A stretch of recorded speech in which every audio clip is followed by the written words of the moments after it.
ikkinchisi esa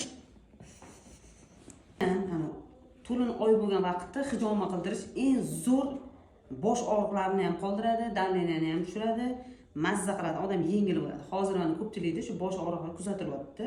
Hamma shu murojaat bilan chiqyapti. Boshim og'riyapti, nimadanligini bilmayman, falon qilsam.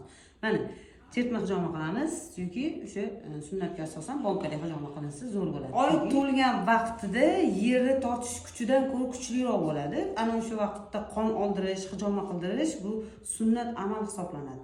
Chunki aynan payg'ambarimiz sollallohu alayhi vasallam oyning qaysidir vaqtlarida hijoma qildirilish foydali deb aytganlar. Aynan hozir shu vaqt keldi. Bir hafta, ya'ni 5 kun, 7 kun davomida hijoma qildirish bosh og'riqlarini zo'r davolaydi. Ham qon bosimini ham tabiiy yo'l bilan shunday tushirib beradi. Yaxshimisiz?